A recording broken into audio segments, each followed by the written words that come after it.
Good morning. मैं Rajeev Dubey, department of history, intermediate, Jamshedpur cooperative college, Jamshedpur. इसके पहले हम लोगों ने देखा मगध महाजनपद के उत्थान और विशेषताओं के बारे में, जिसमें क्या क्या ऐसी विशेषताएं रही, क्या क्या ऐसे कारण रहे कि मगध महाजनपद 16 महाजनपद में सबसे शक्तिशाली राज्य बना। आज हम लोग देखते हैं मौर्य साम्राज्य के बारे में। तो मौर्य साम्राज्य के बारे में जानने के लिए हमें कई सारे ऐतिहासिक प्रमाणिक स्रोत मिलते हैं। जैसे साहित्यिक स्रोत की बात करें तो कौटिल्य चाणक्य द्वारा लिखा हुआ अर्थशास्त्र हो, मुद्रा विशाखदत्त द्वारा लिखा हुआ मुद्रा राक्षस हो, विष्णु पुराण हो, कई सारे बौद्ध एवं जैन ग्रंथ हैं जिसमें मौर्य शासकों के बारे में, मौर्य इतिहास के बारे में अच्छी खासी जानकारी उपलब्ध हो जाती है और प्रामाणिक जानकारी उपलब्ध हो जाती है। उसके अलावा पुरातात्विक स्रोत की बात करें तो कई सारे अभिलेख हैं, शिलालेख हैं और मौर्यकालीन सिक्के हैं जो कि हमें मौर्य इतिहास के बारे में जानकारी, प्रामाणिक जानकारी उपलब्ध कराते हैं। मौर्य साम्राज्य की स्थापना किसने की? तो मौर्य साम्राज्य की स्थापना चंद्रगुप्त मौर्य ने की थी। चंद्रगुप्त मौर्य ने घनानंद को पराजित करके, नंद वंश को पराजित करके मौर्य शासन की स्थापना की। उसका यूनानी शासक सेल्यूकस के साथ युद्ध भी हुआ था और उसने सेल्यूकस को पराजित किया था। पराजित करने के पश्चात सेल्यूकस ने संधि की चंद्रगुप्त के साथ और संधि के फलस्वरूप उसने अपनी पुत्री हेलेना का विवाह चंद्रगुप्त मौर्य के साथ किया।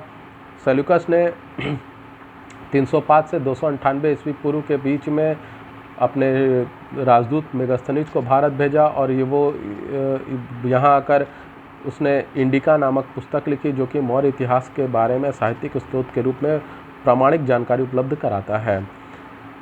बाद में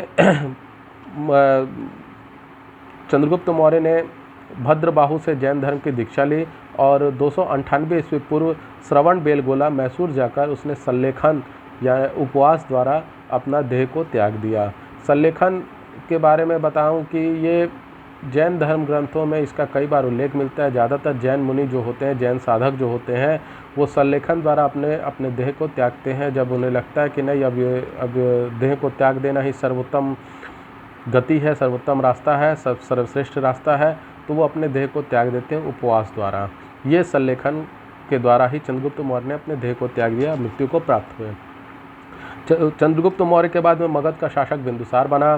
बिंदुसार मौर्य वंश का दूसरा शासक माना जाता है। उसे अमित्र घात कहा जाता है, जिसका अर्थ होता है शत्रु संहारी। ये उपाधि उसे मिली थी। उसके मिस्र और सीरिया के साथ में भी बहुत अच्छे मैत्री संबंध रहे हैं। उसके अलावा तक्षशिला के उसके शासनकाल में तक्षशिला में 2 बार विद्रोह हुआ, जिसमें एक बार उसके पुत्र सम्राट अशोक ने, उस समय तो सम्राट नहीं था, तो अशोक ने, और दूसरी बार सुशीन ने उस विद्रोह का दमन किया, उस विद्रोह को जाकर ख़त्म किया। उसके बाद तीसरे में मगध महाजनपद मगध साम्राज्य का शासक, तीसरा शासक बना अशोक प्रियदर्शी। तो यहाँ प्रियदर्शी अशोक, सम्राट अशोक के बारे में ही कहा जा रहा है। सम्राट अशोक ने अपने कई शिलालेख में प्रियदर्शी, देवान प्रिय आदि उपाधियाँ अपने नाम के आगे लगाई हैं। कई शिलालेख में भी इसका उल्लेख मिलता है, इसलिए अशोक प्रियदर्शी के नाम से सम्राट अशोक को भी जाना जाता है। सम्राट अशोक मौर्य साम्राज्य का तीसरा शासक था। यह बिंदुसार के बाद में उसका शासक बना। उसने देवी तिस्य रक्षिता, कार्वुकी, आसंधिमित्रा एवं पद्मावती आदि से विवाह किया था, जो कि उनकी पत्नियां रह चुकी थी। देवी से उत्पन्न महेंद्र एवं संघमित्रा अशोक के पुत्र पुत्री थे। उसने 261 ईस्वी पूर्व कलिंग के साथ युद्ध किया। यहाँ बता दूं कि कलिंग के साथ युद्ध करने के पश्चात उसके साम्राज्य में नेपाल, संपूर्ण उत्तरी भारत, दक्षिण में भारत में मैसूर, कश्मीर के कुछ भाग, काबुल, हेरात, बलूचिस्तान आदि बैक्टीरिया आदि क्षेत्र सम्मिलित हो गए। यानी कलिंग युद्ध के पश्चात में इतने बड़े भूभाग पर अशोक का कब्जा हो गया। उसने उस क्षेत्र को अपने शासन में, अपने साम्राज्य में शामिल कर लिया। लेकिन यहाँ एक चीज़ और रहा कि कलिंग युद्ध में लगभग 1.5 लाख सैनिकों को बंदी बनाया गया और बहुत भारी मात्रा में रक्तपात हुआ, जिसके कारण अशोक का हृदय द्रवित हो गया। यानी अशोक मन से बहुत दुखी हुआ इन सारे रक्तपात को देखकर, और उसके बाद उसने बौद्ध धर्म को अपना लिया और बौद्ध धर्म के धम्म के प्रचार के लिए उसने प्रचार प्रसार करना शुरू कर दिया, जिसमें उल्लेख भी मिलता है कि अपने पुत्र महेंद्र और संघमित्रा को उसने विदेशों में बौद्ध धर्म के प्रचार के लिए भेजा। उसने गुप्त मौर्य सेना जो हमारी उन लोगों की सेना थी, उस सेना को भंग कर दिया और धर्म के प्रचार प्रसार के लिए उसने दूसरे दूसरे राज्यों में अपने लोगों को भेजा और इसलिए वो महानतम सम्राट बना। जब उसने खून खराबे को छोड़कर धम्म का प्रचार करने का निश्चय किया, तभी से वो महान सम्राट बना। अब उसके हृदय में मानवता, जीवों के कल्याण, मानवता की सेवा, दया का भाव जागृत हो गया था, जो कि उसके महानतम सम्राट होने के लक्षण दिखाई दिए। अशोक का धम्म। अशोक अपने दूसरे स्तंभ लेख में स्वयं प्रश्न करता है, कियम चु धम्मे, अर्थात धम्म क्या है। इसका उत्तर भी वह स्वयं इस प्रकार देगा, अपास सिन्वे बहु कयाने, दया दाने, सचे सोचिए, चखु दाने, पिमे बहुविधे, दिनम दुपद, अर्थात पापहीनता है, अत्यधिक कल्याण है, दया है, दान है, सत्यवादिता है, पवित्रता है, मृदुता है और साधुता है। यह धम्म है। अशोक यह भी बताता है कि धम्म पालन के लिए आवश्यक क्या क्या है।